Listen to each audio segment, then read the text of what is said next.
Salve, salve! Sejam bem-vindos à Semana da PAN. Eu sou Felipe Moura Brasil e apresento aqui um resumo dinâmico de tudo que foi destaque em nossa programação. O Jornal da Manhã exibiu na segunda-feira uma entrevista exclusiva concedida pelo ministro da Economia Paulo Guedes à comentarista da Jovem Pan Denise Campos de Toledo. Guedes negou que o imposto que derrubou o secretário da Receita Marcos Cintra era a nova CPMF. Sim, seguramente estava dentro da nossa proposta original, porque nós estávamos trabalhando com o imposto sobre transações. É exatamente o que eu ia falar. O imposto sobre transações que seria a CPMF com outro nome, que é onde já deu muita polêmica. Ele não é CPMF porque não é sobre movimentações financeiras, ele é sobre pagamentos. Se você pagar em espécie também, ele tinha até um princípio do Ives Gandra que dizia o seguinte: só tem validade jurídica as transações que recolheram o imposto sobre transações. Por exemplo, se um traficante de droga comprar um apartamento em Ipanema por 100 milhões, ele tem que recolher. Se ele não recolheu, ele pode perder, porque ele não consegue demonstrar que a posse é dele. E aquilo podia ser pago com dinheiro em espécie, em caminhão. Ele trouxe um caminhão. Não tinha parlamentar que guardou um caminhão de dinheiro dentro de um apartamento? Pois é, não é sobre movimentação financeira. Então ele não era o CPMF. Mas em que momento que ele incidir? Como é que seria feita a aferição? Sobre os pagamentos. Se você fez um pagamento através de movimentação financeira no banco, você pagava também. Mas ele não é estritamente aquele imposto. Agora, o que acontece? Esse terceiro pilar, na verdade, que era o Cintra era o símbolo desse imposto. Ele pega o Uber, ele pega a Netflix, ele pega a Amazon, ele pega uma opção de gente que hoje... É a nova economia, né? Ele pega essa nova economia, que é de bits and bytes, de transações, e ele pega isso. Então ele tinha algumas vantagens importantes de simplificação. Agora essa ideia caiu junto com o Marcos Cintra. Ele foi... É aquele negócio, o último que falou nisso foi demitido, então eu não vou falar nisso, tá certo? O programa Pânico recebeu o candidato derrotado do PSOL à presidência da República nas eleições de 2018, Guilherme Boulos, que, como de costume, defendeu o ex-presidente preso Lula e atacou a Operação Lava Jato. Vamos falar então de fatos, tem não de versões. Vamos falar de fatos e não de versões. Não, mas é você certo? Só tá dando a Um cara só vale a dele. liderava. Não, se vocês acharem que esses fatos não são reais, digam. Um cara liderava todas as pesquisas de intenção de voto há 6 meses da eleição. Que cara? Aí vai lá, Lula, o cara preso. No ano passado. O cara preso. Ainda não estava. Não mas calma. Mas roubou pra cacete. Aí ele vai... Mas é um exemplo ruim, né, Boulos? Calma, meu cara, escute. Não, mas você tá dando exemplo do cara. Vamos ver onde vai chegar isso aí. Não se encontra uma prova. O Dallagnol diz, eu não tenho prova, eu tenho convicções. Ele não disse. Depois disso, ele é preso pelo Moro. A partir disso, o Bolsonaro passa a liderar as pesquisas.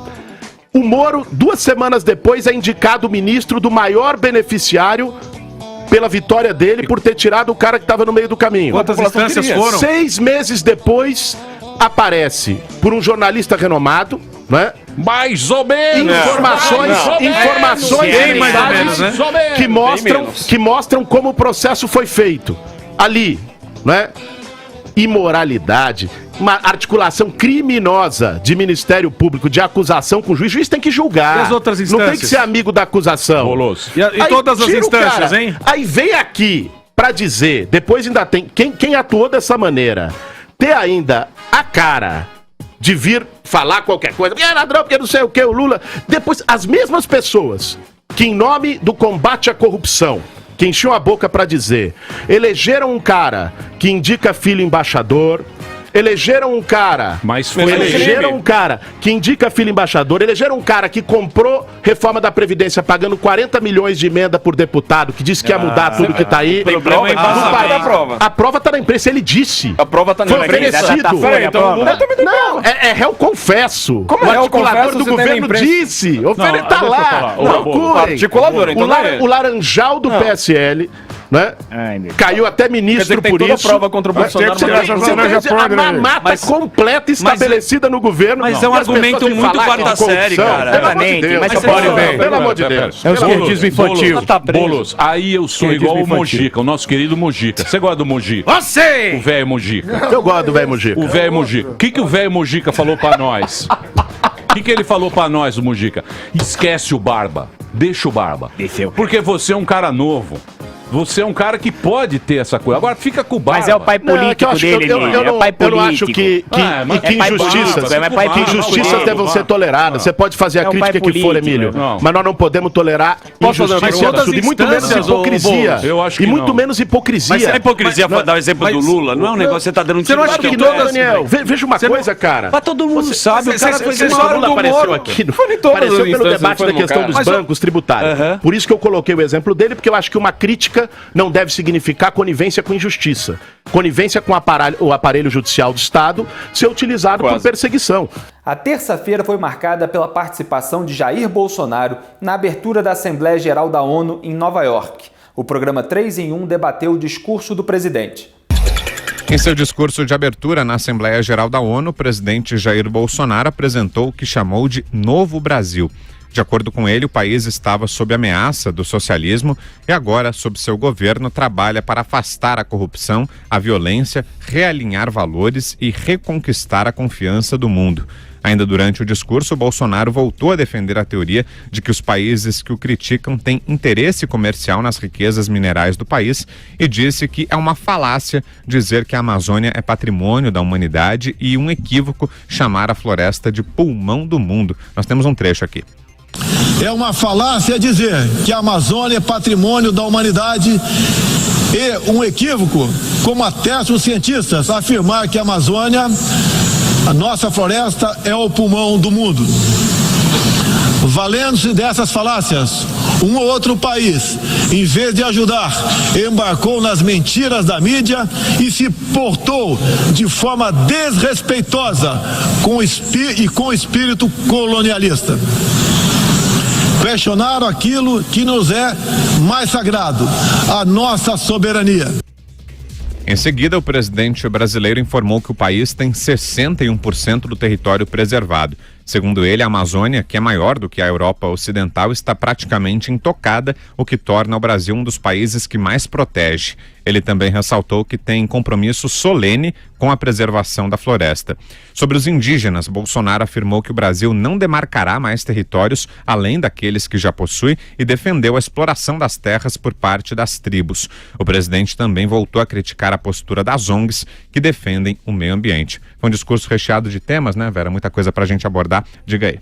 A gente tinha uma expectativa com relação a esse discurso, Vitor. Se ele seria um discurso técnico, conciliador e recheado de dados, ou se seria um discurso ideológico de confronto e de reafirmação das posições brasileiras. Ele seguiu a segunda linha, inclusive contrariando expectativas de integrantes do próprio governo. Conversei na semana passada com integrantes do Itamaraty, do Ministério da Economia, do Ministério da Agricultura, que participaram com subsídios do discurso. Mas qual foi a escritura, qual foi a fórmula pela qual o discurso foi escrito? Esses ministérios foram instados a mandar dados, a encaminhar informações e subsídios para o discurso, esses órgãos e outros, e eles foram encaminhados para um núcleo que tratou da redação final do discurso, que era composto pelo general Heleno, pelo ministro das Relações Exteriores, Ernesto Araújo, pelo filho do presidente, Eduardo Bolsonaro, e o seu assessor especial para assuntos internacionais, Felipe Martins.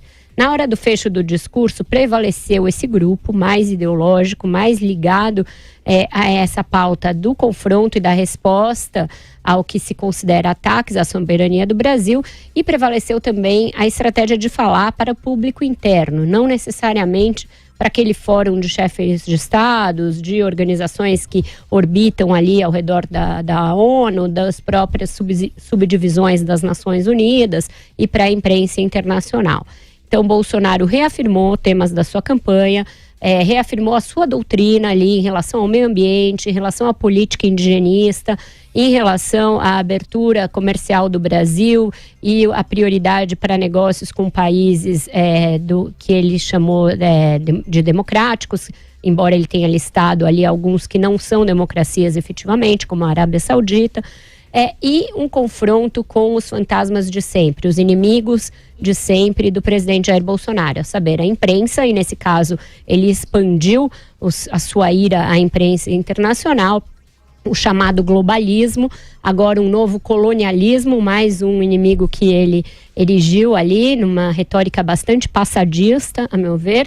Também as organizações não governamentais, o marxismo cultural, todos esses fantasmas retóricos e ideológicos apareceram no discurso, para surpresa de muitos, que imaginavam que ele ia usar esse palco, que é normalmente um palco que não tem grande efetividade. O discurso dos chefes de Estado não é para que se saia dali com negócios sendo firmados ou com novos acordos multilaterais ou bilaterais sendo consignados, é para que o governante dê a linha geral, praticamente estabeleça o norte, para que a partir daí entrem os diplomatas de todos os países e costurem o dia a dia dessas negociações, desses tratados, dessas relações entre os países. Então, o que o Bolsonaro mostrou ao mundo é alguém que está na defensiva, com uma retórica bastante vitimista, inclusive em relação a aspectos internos e externos, e bastante conflagrada. Ele não, em nenhum momento, fez um aceno, por exemplo, à Europa, com quem o Brasil acabou de assinar um tratado de cooperação, que é o acordo Mercosul-União Europeia, e que ainda precisa ser confirmado, precisa ser ratificado pelo Parlamento Europeu e pelos parlamentos dos países do Mercosul. Fez ali uma evocação da Guerra Fria e uma defesa da ditadura militar totalmente fora de esquadro, fora de época, fora de compasso.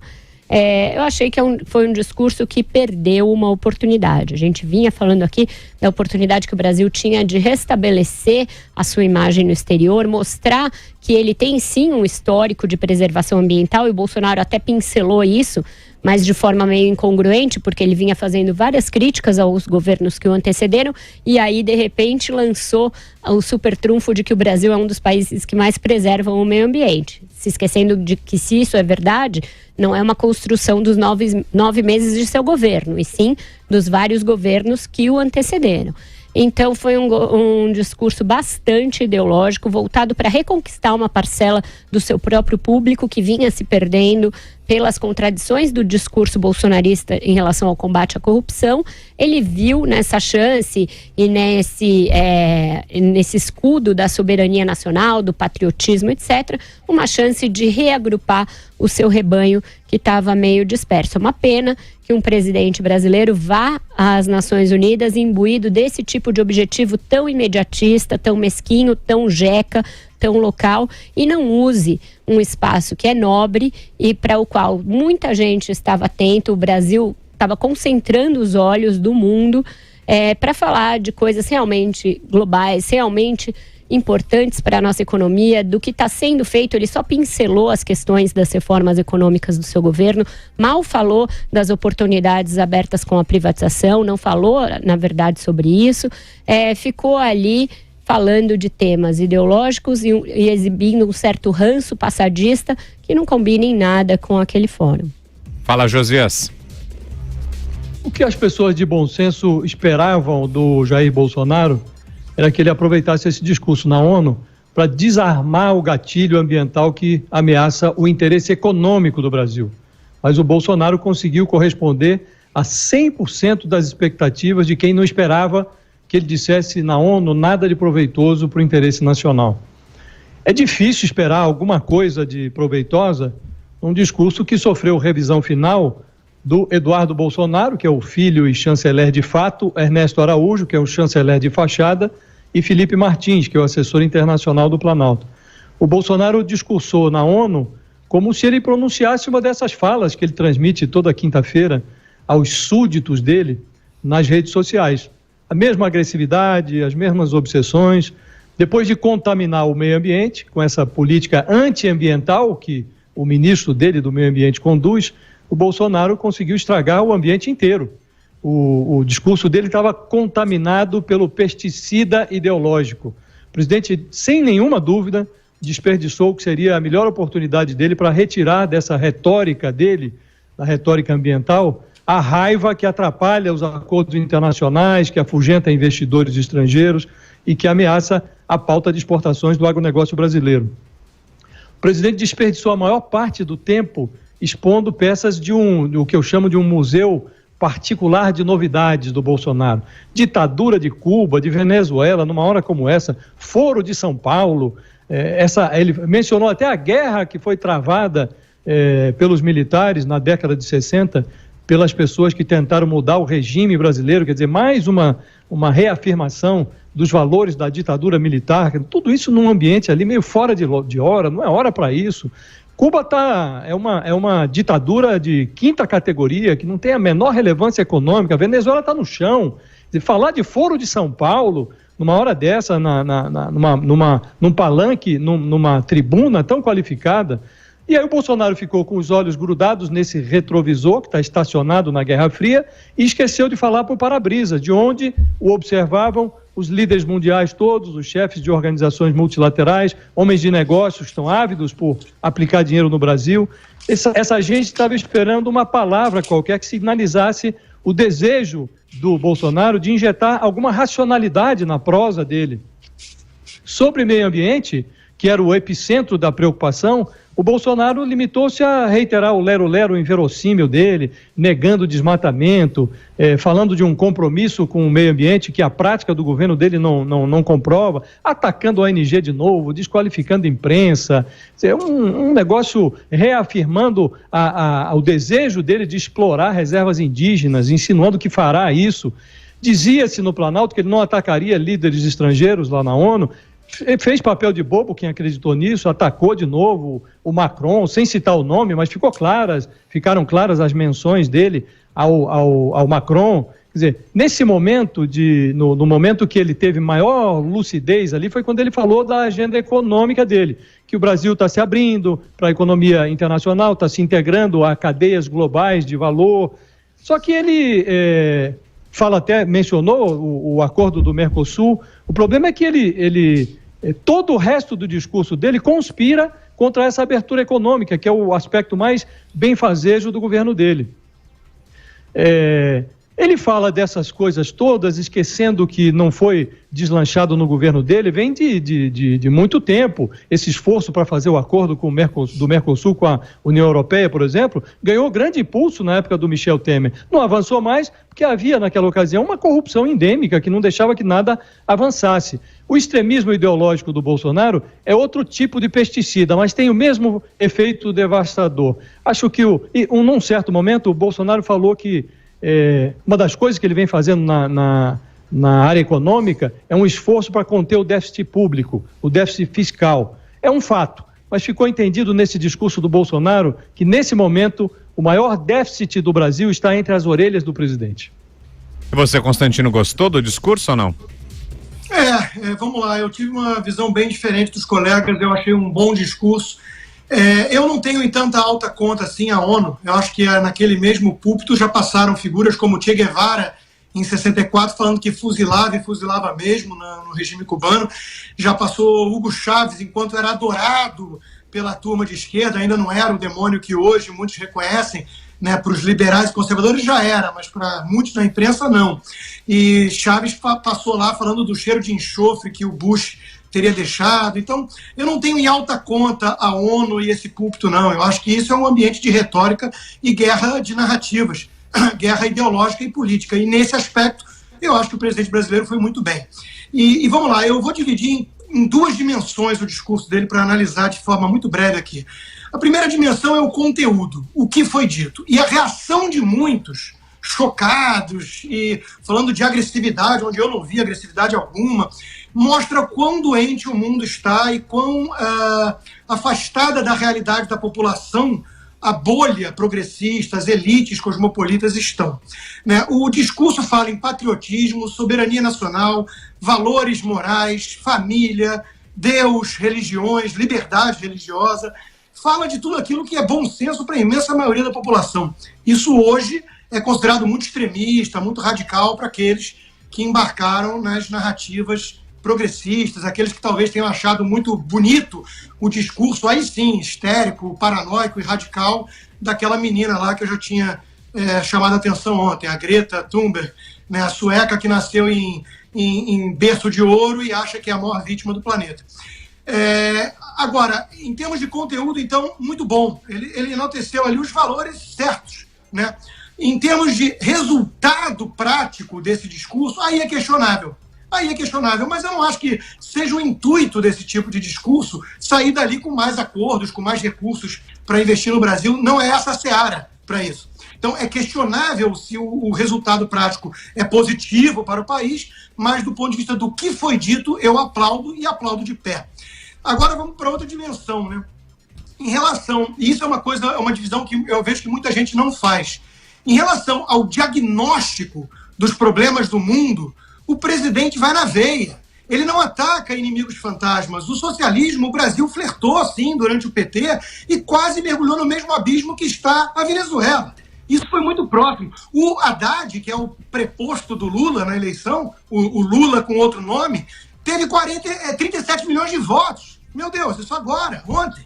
Então, como assim está descartado falar em Foro de São Paulo, é ultrapassado? Não é, a ameaça é real. A Venezuela caiu nesse abismo, o Brasil quase flertou com esse abismo. E o presidente soube defender o caminho diferente que o Brasil vai, com uma reforma liberal, uma agenda reformista e tudo mais, né? Com livre mercado, abertura comercial, privatizações, tudo à contramão do que diz o receituário esquerdista, que é hegemônico, predominante no Brasil há décadas. Então, eu acho aí que é uma novidade, e uma novidade muito importante. O diagnóstico, repito, que ele faz é real, e os inimigos que ele ataca são verdadeiros, né? O globalismo existe, é uma ameaça, o esquerdismo, o ambientalismo histérico, isso é uma nova religião secular, né? Uma coisa perigosíssima, né? Histérica e tudo mais, que prega um governo mundial como solução para o iminente derretimento do planeta, que não existe coisa alguma. E não é científico coisa alguma, ainda mais as previsões alarmistas feitas por políticos como Al Gore, Ocasio-Cortez e companhia. Agora, reconhecer o diagnóstico acertado do presidente não é o mesmo que defender a sua receita para os problemas. E é aí que mora a diferença, que eu acho que muita gente não entende e fica perplexa depois com o fenômeno bolsonarismo, o Trump, o Brexit, né? Eles apontam para fenômenos reais, para problemas reais. O receituário é que pode ser diferente do meu, né? O nacional populismo do estilo Bannon, essa retórica tribal, essa coisa com viés um tanto autoritário, isso eu questiono, isso eu critico, isso eu condeno. O que não quer dizer que o que eles estão apontando não seja real. Além disso, vamos lá, né? O ministro Sérgio Moro chamou de assertivo o discurso, o presidente Trump chamou de muito bom, o site antagonista chamou de discurso de estadista, e a CNA, que importa para questões mais comerciais e do agronegócio, também elogiou muito na figura do seu presidente. Por outro lado, tivemos a ditadura cubana, os corruptos da quadrilha petista, a Folha de São Paulo, que é um ícone da imprensa com viés esquerdista, essa turma toda, né, condenando, e as ONGs ambientalistas, óbvio. Então, realmente, se dividir nesses dois grandes grupos, eu acho que eu fico com o primeiro grupo, inclusive com o diretor de jornalismo da Jovem Pan, Felipe Moura Brasil, que também elogiou a firmeza do discurso do nosso presidente. E, por fim, só para terminar, a ONU é o palco da esquerda caviar global. Ali é onde predomina a visão estética de mundo, a retórica, jogar para a plateia, todo mundo sair de lá se sentindo a melhor alma do planeta porque fez um discurso empolado e bonito para salvar o planeta, pobres e tudo mais, né? E não liga muito ali para resultado concreto, para prática. Quem está entregando o resultado concreto é, por exemplo, o Donald Trump, com o menor índice de desemprego para minorias na história de 40 anos do indicador. A história sempre foi essa. A ONU é o palco de Obamas da vida, que estão de olho em Prêmio Nobel da Paz sem ter feito nada pela paz no mundo, enquanto que a direita está mais preocupada em fazer e entregar resultados. Nesse sentido, eu acho que tanto o discurso de Trump foi muito bom e o discurso do presidente Bolsonaro foi muito bom porque enalteceu esses que fazem e que entregam resultados e não estão tão preocupados assim em jogar para a plateia. Portanto, grande dia. Ao lado de Augusto Nunes e José Maria Trindade, comentei no programa Os Pingos nos Is a reportagem da revista Cruzoé sobre os hackers que atacaram celulares de 84 pessoas, incluindo autoridades e jornalistas. Cruzoé revela que 2 membros da quadrilha de hackers Vermelho e Chiclete trocaram 737 mensagens pelo Telegram. A reportagem informa também que, além da transação envolvendo uma Land Rover que Vermelho foi apanhar em Brasília, o hacker de Araraquara fez 14 transferências bancárias para o programador do Distrito Federal. Tem mais, uma perícia da Polícia Federal identificou que 84 pessoas, incluindo autoridades dos 3 poderes e jornalistas, foram alvos de tentativas de invasão feitas pelo grupo de preso na Operação Spoofing. Na lista estão o presidente Jair Bolsonaro e seus filhos, os ex-PGRs Raquel Dodge e Rodrigo Janot, além de membros do Judiciário e procuradores da Lava Jato. A PF afirma que, além de tentarem se passar por Joyce Hasselmann, os hackers presos na Operação Spoofing também fingiram ser Paulo Guedes. Walter Delgatti Neto, líder do bando, fez fotos de 6 conversas mantidas por ele em nome do ministro da Economia, principalmente com jornalistas, e enviou para sua lista de contatos. O material foi encontrado pela PF nos aparelhos eletrônicos apreendidos com o hacker que já havia admitido a invasão do Telegram de Paulo Guedes. Então, a Polícia Federal, como eu ia dizendo, continua trabalhando, continua avançando e mostrando para todos os criminosos e potenciais criminosos desse país que hackear, ou seja, violar criminosamente aplicativos de celulares, é da cadeia. E isso é muito importante que fique claro, Augusto. Olha só, eu estranho não, né? Porque é previsível. Mas agora, é estridente o silêncio do Glenn Greenwald, né? Não fala sobre isso e os jornais não dão a mesma importância. Agora eu quero ver se os ministros do Supremo ficam tão incomodados com a invasão da privacidade do Judiciário. Autoridades do Judiciário, eles tentaram invadir o presidente da República. Olha o atrevimento, a insolência do bando de que faz parte sim o Glenn Greenwald. Faz parte sim. Ele tem que dar entrevistas agora. Ele estava gostando dos 10 minutos de fama. Aí ele pode não, e certamente agora está pensando nos anos imprevisíveis. É impossível prever, mas se esse caso avançar nessa velocidade, ele deve pensar no tempo de cadeia. Também. Agora, ele não gostava de falar sem parar.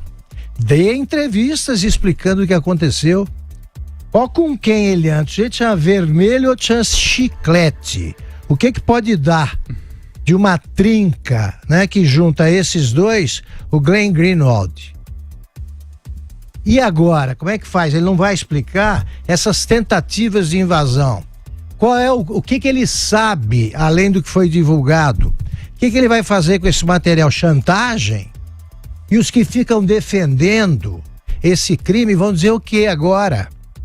Está se configurando a formação de uma quadrilha que ganhou dinheiro, sim, com a negociação de mensagens que são privadas, que não podem ser expostas assim. E agora que aparecem ministros também nessa história, apareceu todo mundo, jornalistas da Folha. Eles não querem saber o que disseram sobre o que material eles têm sobre eles, isso a Folha não vai dar. Agora é que eu quero ver a coerência da imprensa que fez tanto barulho com fofocas.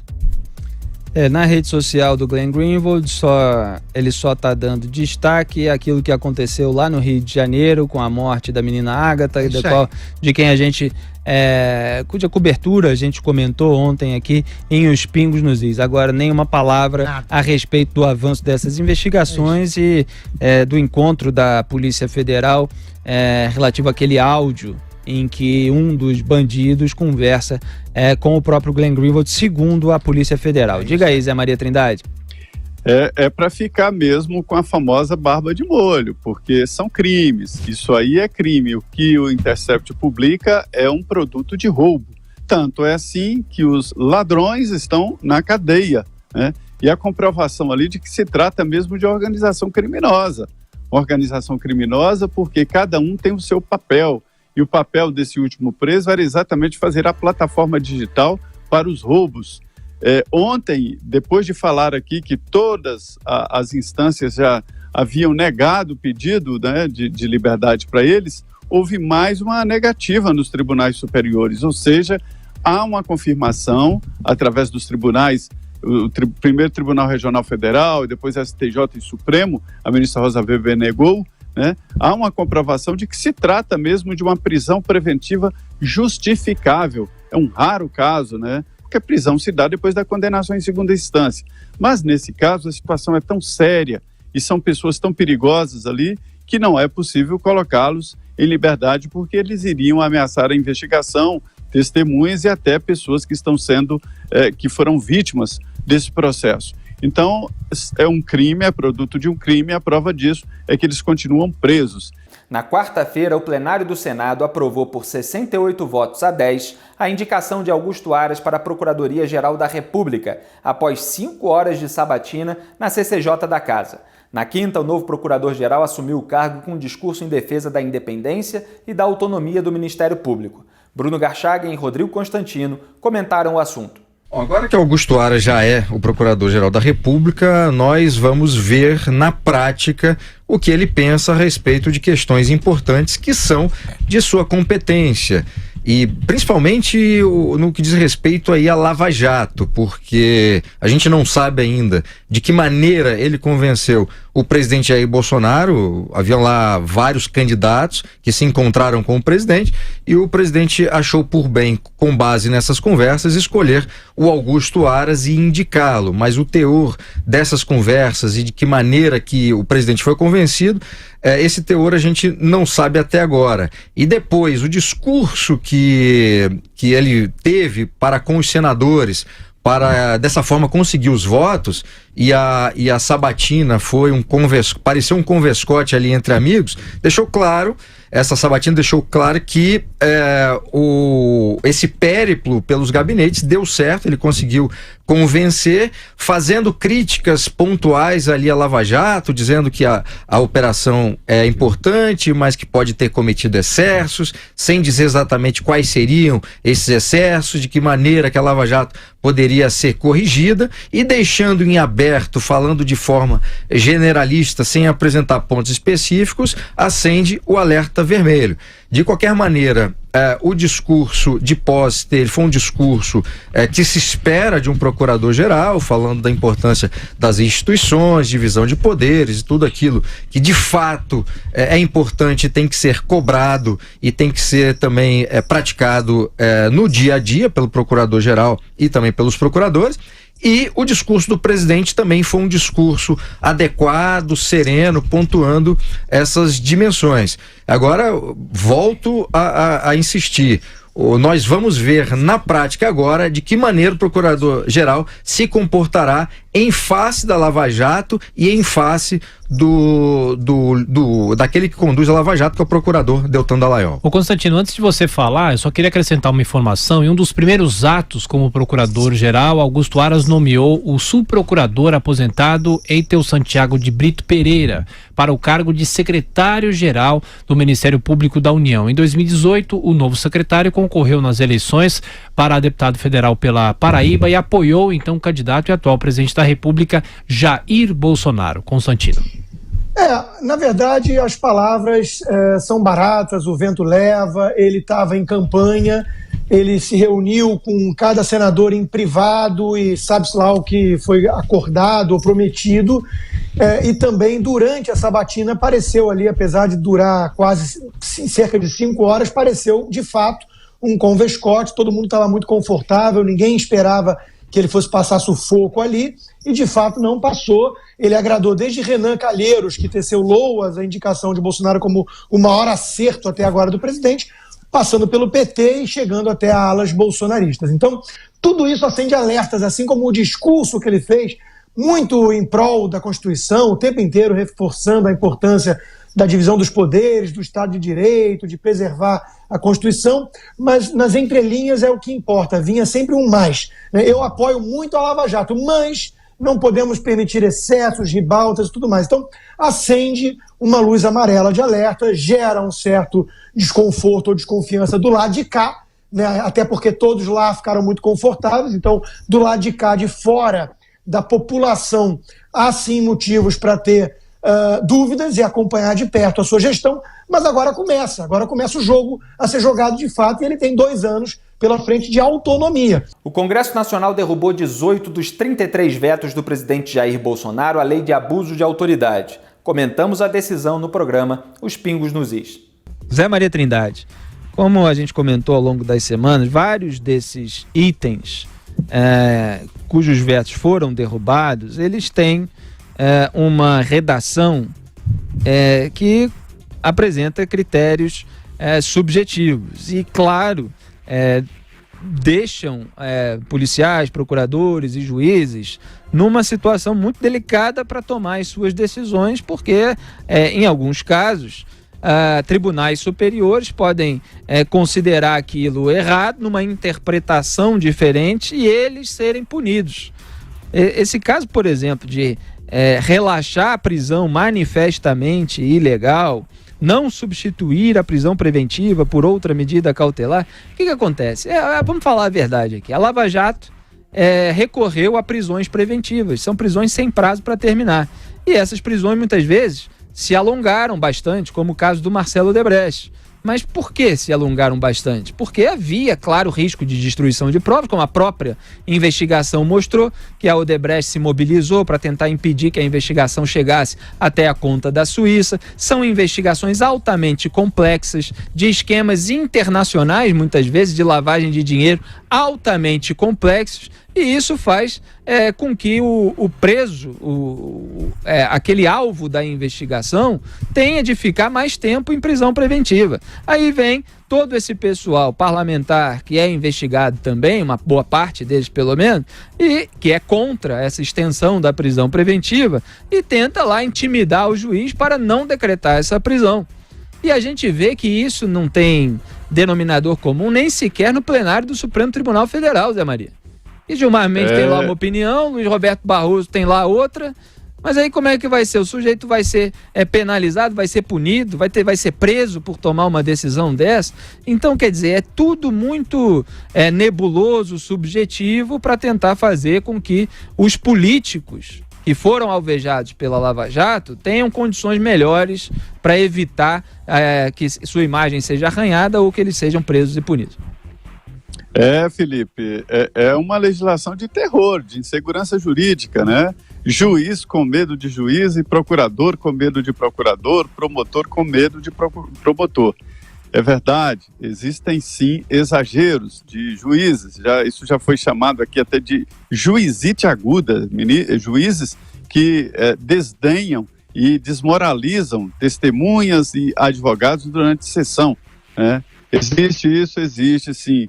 Existem policiais que ameaçam pessoas de uma forma agressiva, sem nenhuma razão. Existe sim. O que não pode se conceber é uma legislação feita sob vingança contra a Lava Jato. São situações, Felipe, que ninguém poderia imaginar. Inclusive esta de blindar o advogado. Uma lei que eu trouxe aqui, de que foi aprovada no Senado, enviada para a Câmara, foi embutida aí nesse processo, que é a história de blindar o advogado. A Ordem dos Advogados do Brasil conseguiu constitucionalizar em uns pontos e legalizar através de outros o próprio Estatuto da Ordem dos Advogados do Brasil. E essa é uma emenda, quer dizer, o juiz que não atender os direitos e prerrogativas dos advogados pode ser preso, ou seja, agora na justiça brasileira a elite, o bambambam, o dono da situação é o advogado, né? Não é o juiz que decide, mas o advogado. Ele tem prerrogativas e direitos. O juiz já não tem mais prerrogativas e direitos. Então, e ficou desequilibrado.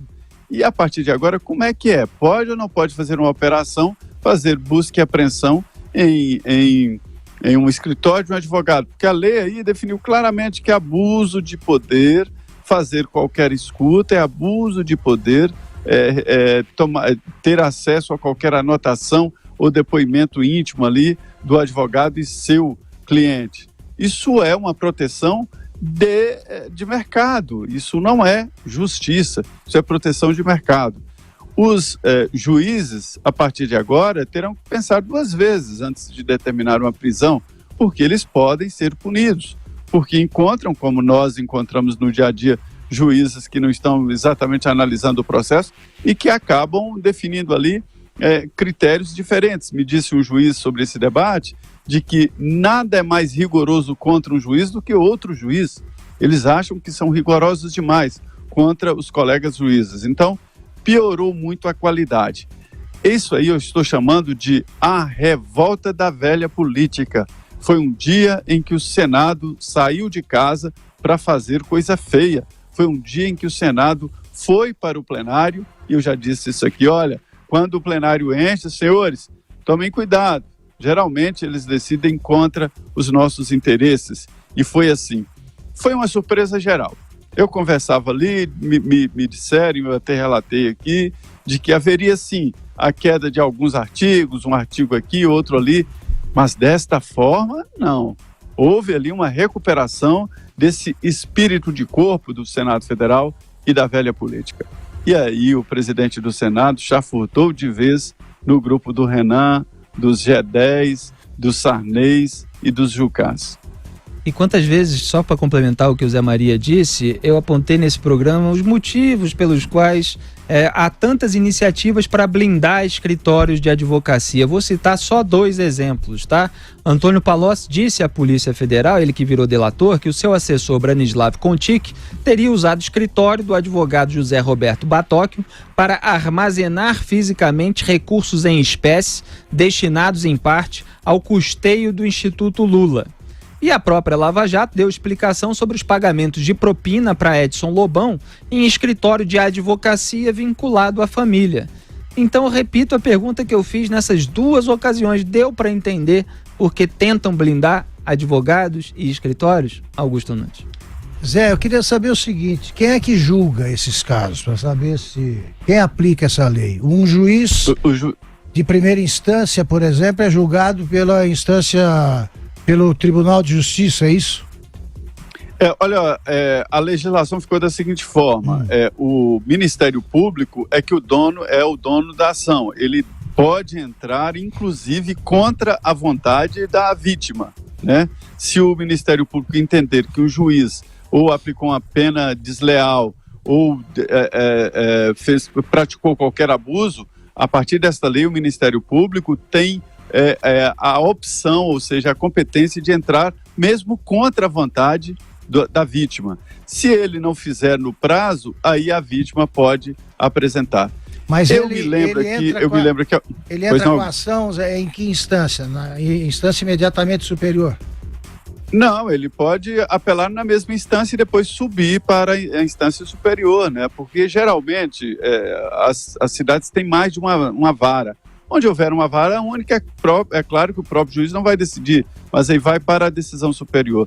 Agora, eu me lembro de você falando aqui sobre o crime organizado que já forma advogados, né? Exatamente. Então, vamos lá. O que houve, vamos botar os pingos nos is. O que houve foi uma vitória da velha política bandida. Eu conheço... e não me orgulho disso, não conta ponto a meu favor, eu conheço muito bem muitos desses senadores e deputados e sei como é que eles são. O que eles estão tentando é escapar da cadeia e, se possível, punir o juiz. Eles estão tentando inibir os magistrados, a magistratura, o próprio Ministério Público, a polícia, eles querem inibir. Eles querem, enfim, podar a esfera de ação, os métodos utilizados pela Lava Jato. Eu vou dizer o seguinte, é claro que o povo precisa manifestar claramente o que pensa sobre isso, mas eles não vão conseguir. No Brasil, como se sabe, algumas leis são como vacina. Algumas pegam, outras não pegam. Essa não vai pegar porque o judiciário, os jovens integrantes do judiciário, os juízes que estão começando a sua carreira, eles não vão aceitar esse tipo de limitação e nem o Ministério Público. No Supremo Tribunal Federal, a maioria dos ministros votou a favor da tese que pode anular condenações na Lava Jato, como mostramos, explicamos e criticamos ao vivo em Os Pingos nos Is. A decisão também foi criticada no Jornal da Manhã e no Morning Show. O discurso do ministro Gilmar Mendes foi lamentável, foi um discurso político, não foi um discurso jurídico e foi um discurso sintomático da posição do ministro Gilmar Mendes contra a Lava Jato. Isso ficou muito claro ontem, fazendo todo tipo de acusação que ele já vem fazendo, aliás, não é uma novidade. Então a posição do ministro Gilmar Mendes contra a Lava Jato, ela já está muito bem estabelecida e o seu voto e a sua posição de ontem deixaram isso muito claro. Queria elogiar aqui o voto e as posições, os argumentos do ministro Fux, que discordou da tese majoritária, da tese vencedora, no sentido de manter o prazo para os réus, argumentando que tanto que o delatado tem acesso a todas as informações que o delator forneceu e, portanto, teria todas as condições de, no prazo estabelecido pelo Código de Processo Penal, conseguir se defender adequadamente. Muito boa posição do Fux. Com relação ao ministro Toffoli, presidente do STF, Supremo Tribunal Federal, ele, diante do que está acontecendo, ele manteve ele manifestou uma posição, sobretudo política, porque se há uma compreensão da maioria dos ministros de que é preciso rever a regra atual e, portanto, isso terá efeito basicamente para todas as decisões realizadas até agora em que o delatado não pôde se manifestar de forma adequada dentro de um processo em que foi delatado, então o ministro Toffoli quis ali arranjar uma solução, não sei qual será a consequência prática disso, mas de qualquer forma essa solução caminha no sentido de da decisão do STF só atingir aqueles processos em que a defesa questionou esse prazo, questionou o fato de um delatado falar ao mesmo tempo que um delator. De qualquer forma, foi um julgamento que teve uma dimensão política muito forte e a posição do Gilmar Mendes lamentável. Olha só, o réu delator é réu, ele não passa a ser um acusador. Então, não há nada na lei existente hoje de delação, no Código Penal, que diga que o réu delator deixou de ser réu e que o juiz, então, errou e atropelou a lei ao não colocar na ordem o último como o réu delatado. Então é absurdo o STF legislar dessa forma, valendo para trás, né, e colocando em risco toda a Operação Lava Jato. O discurso do Gilmar Mendes, que é um caso realmente patológico de projeção, porque ele está revoltado com as acusações feitas pelos integrantes da Lava Jato, sendo que ele faz as mais nefastas acusações da Lava Jato. Chama aquilo de quadrilha, de criminosos. Não houve crime algum. E pegar uma filigrana jurídica, uma tecnicidade boba dessas, para tentar anular sentenças, é de fato uma vergonha. Ô Caio, a partir da instituição da delação premiada, um instrumento que poderia facilitar, você acha que a gente está incorrendo aí mais confusão já no conturbado cenário da justiça brasileira? Essa confusão é artificialmente inflada por um tribunal que se apequenou, né? Ontem, ao tomar ciência dessa situação e observando aí o voto de alguns ministros, né, eu expressei aí toda a minha indignação e tentei sintetizar o meu sentimento no Twitter. Né? Eu coloquei lá no boletim Coppola, abre aspas, era uma vez um Supremo Tribunal Federal que se tornou um pequeno parlamento autoritário com um enorme balcão de atendimento reservado aos interesses dos poderosos e opressores. É isso que se tornou o Supremo Tribunal Federal. Para que o ouvinte dimensione o tamanho do absurdo chancelado pela maioria dos togados, assistam à íntegra do voto do ministro Luiz Roberto Barroso. E eu faço esse elogio com a isenção de quem talvez seja o maior crítico do progressismo do ministro Barroso, né, na sua ânsia legislativa sobre temas como drogas, sobre temas como interrupção artificial da gravidez, né, o aborto, mas no tocante ao combate à corrupção, as ações do ministro são irretocáveis, né? Ele é um gigante, ele é uma voz gigante, na verdade. E mais, ele teve coragem de interpelar e contrapor o senhor ministro Gilmar Mendes, descrevendo o seu caráter e lavando a alma do povo brasileiro, que, em última análise, é a vítima da corrupção. E é quem está sendo representado pela força-tarefa da Lava Jato. Procurem no YouTube a discussão entre os ministros Gilmar Mendes e Luiz Roberto Barroso, vai fazer bem para vocês. Agora, eu queria chamar a atenção do ouvinte para uma coincidência inacreditável. É uma coincidência inacreditável. Quando a gente fala da cleptocracia né? Ou seja, da articulação dos poderes para sua auto-perpetuação no poder. Olha isso só.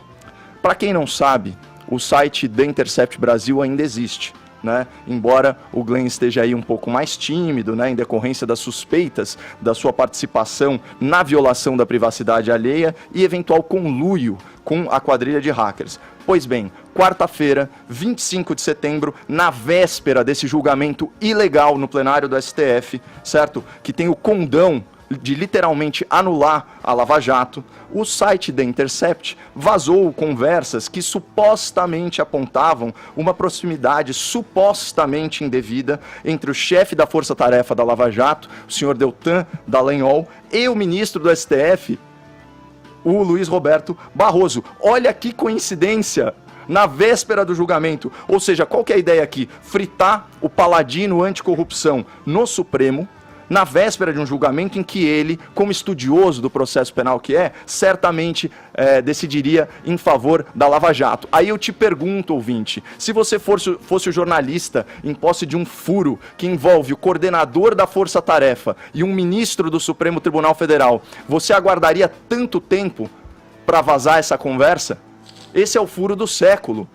Esse é o furo do século. É muito mais relevante, teoricamente, do que qualquer outro vazamento da Lava Jato, porque envolve não só o coordenador da força-tarefa, como também o alto escalão do judiciário. Portanto, você percebe como a Vaza Jato é simplesmente um movimento político. E o que me impressiona na imprensa é que já não estamos mais falando dos vigaristas da adversativa, para usar a expressão do professor Augusto Nunes, que ele falava o seguinte: sou a favor da Lava Jato, vírgula, mas... Esses são os vigaristas da adversativa. Eles já abandonaram isso, já são a favor da anulação da Lava Jato. E isso é tão absurdo do ponto de vista processual. Vamos bater alguns pontos. Primeiro, não existe nenhum dispositivo legal que corrobore essa tese absurda de uma diferença temporal nas alegações finais do réu delator e do réu delatado. Até porque, olha só, ambos são réus. Não é assistente de acusação. As leis... 6 anos de prática forense e ninguém nunca aventou essa possibilidade. Esse habeas corpus que foi para o Supremo só porque se trata de pessoas poderosas, é um diretorzinho aí da Petrobras que embolsou só 30 milhões de reais do dinheiro da estatal, só isso. Esse habeas corpus só chegou no STF porque, como eu disse, atende a interesses poderosíssimos. Poderosíssimos. E mais, essa argumentação foi feita na primeira instância. Obviamente foi rejeitada, porque não tem pertinência jurídica. Como que o juiz vai determinar um procedimento processual que não consta de lei, pessoal? Como? Vai para a segunda instância. O desembargador decidiu monocraticamente de tão absurdo que é o pedido. O advogado insiste, vai para o Tribunal Recursal, STJ. O STJ dá risada dessa argumentação e rejeita ela também. Ou seja, o único tribunal no Brasil, o único tribunal que abraçou essa causa, é o STF, adepto da doutrina laxativa, a serviço dos grandes poderosos desse país. Para fechar a semana, mais uma exclusiva. Dessa vez, a jornalista da Jovem Pan, Vera Magalhães, entrevistou o presidente do STF, Dias Toffoli. Na conversa exibida no programa 3 em 1 de sexta-feira, Toffoli falou sobre Lava Jato, Lava Toga e os pedidos de impeachment contra ministros do Supremo, inclusive ele. O que o senhor acha dessa ideia que se tenta passar de que o Supremo é contra a Lava Jato? Haveria uma casta ali, um grupo de ministros lavajatistas e outros contrários à Lava Jato, porque ela ganhou expressão nacional, é uma operação que tem muito apoio, respaldo por parte da sociedade e se criou essa impressão. Como o senhor vê essa? Excelente oportunidade de esclarecer esta questão, que é uma falácia também. Primeiro, a Lava Jato só existe graças ao Supremo Tribunal Federal. Todos os marcos normativos, lei de transparência, lei de acesso à informação, a lei de combate à corrupção, a lei que alterou o crime de lavagem de dinheiro, a lei que regulamentou no Brasil as organizações, o combate, melhor dizendo, às organizações criminosas com a possibilidade da delação premiada, todas elas foram frutos de propostas do Supremo Tribunal Federal em 2 pactos republicanos. Um assinado entre todos os chefes de poderes em 2004, quando era presidente e assinou o documento, o ministro Nelson Jobim. E outro em 2009, também assinado por todos os chefes de poderes, presidente da República, presidente do Senado, presidente da Câmara e presidente Supremo, quando era presidente o ministro Gilmar Mendes. Esses marcos normativos extremamente importantes para combater a corrupção, para dar transparência ao Estado, foram propostas do Supremo Tribunal Federal, aprovadas pelo Congresso Nacional, Câmara e Senado, com aval, portanto, do Poder Legislativo, do Poder Político e sancionados por presidentes da República. Não existiria Lava Jato sem Supremo Tribunal Federal. É graças ao Supremo que existe Lava Jato. Agora, excessos, abusos, eles cabem exatamente às instâncias do Judiciário decidir sobre eles. E os excessos que foram cometidos, muitas vezes há uma concessão de uma decisão. Mas isso não significa que está contra a Lava Jato, contra o combate à corrupção, ou que a Lava Jato vai acabar. Muito pelo contrário, essas decisões são exatamente para evitar futuros erros, evitar futuras anulações, e elas foram poucas decisões. No contexto geral, né, eu não tenho um dado estatístico, mas provavelmente muito próximo de 97%, 98% ou quase 100% das decisões foram mantidas aqui. Só para a gente encerrar esse capítulo da parte penal, essa é uma parte pesada aqui do Supremo, a necessidade dele ser também uma corte penal para quem detém foro privilegiado. Isso já mudou um pouco com a revisão do foro. Com a diminuição dos casos aqui, foi importante. O senhor acha que isso foi bom? O senhor acha que ainda tem de ser aperfeiçoado esse mecanismo? Eu acho que foi, porque realmente se tornou uma sobrecarga muito grande, tanto que nós tivemos que criar a figura do juiz instrutor, tivemos que trazer juízes auxiliares para ajudar na tramitação desses processos, mas é importante lembrar que o Supremo Tribunal Federal é que iniciou o combate à corrupção, como, por exemplo, no caso do Mensalão. É verdade. E para a gente encerrar o capítulo da ligação com os outros poderes, tem essa discussão de uma CPI lava-toga no Senado, que vira e mexe e volta. Foi aprovada uma lei de abuso de autoridade e, por fim, tem lá uns tantos pedidos de impeachment de ministros do Supremo, o senhor e outros. Como o senhor vê essas iniciativas? O senhor acha que isso existe alguma chance de prosperar? Tanto a proposta de CPI que tem no Senado, quanto outra que tem na Câmara dos Deputados, que é contra a Lava Jato, são absolutamente desnecessárias. Não há razão para uma CPI do Judiciário, porque os órgãos internos do Judiciário funcionam de correição. Essa semana mesmo, o Conselho Nacional de Justiça afastou 5 desembargadores do Tribunal Regional do Trabalho da Bahia. 5 desembargadores. Os tribunais locais, quando um juiz é pego fazendo alguma ilicitude, afastam esse juiz. O Tribunal de Justiça de São Paulo, por exemplo, em 5 anos afastou mais de 30 juízes dos seus quadros. Agora, isso muitas vezes não é divulgado, até em razão da lei orgânica exigir o sigilo. Então, não se pode divulgar isso, mas a pessoa é afastada, ela é colocada para fora. Ou seja, os sistemas internos de correição do Judiciário funcionam e funcionam muito bem. Talvez outras instituições nem tanto. E para os ministros do Supremo existe alguma instância? Existe o controle exatamente do Senado da República através de um processo de impeachment, mas aí tem que ter um fato determinado, tem que ter uma razão. Entrar com um processo de impeachment porque não gostou de uma decisão jurisdicional, isso não é cabível. Você acompanhou aqui a Semana da PAN com um resumo de tudo que foi destaque em nossa programação. Para mais informações, acesse jp.com.br. Um grande abraço e até semana que vem.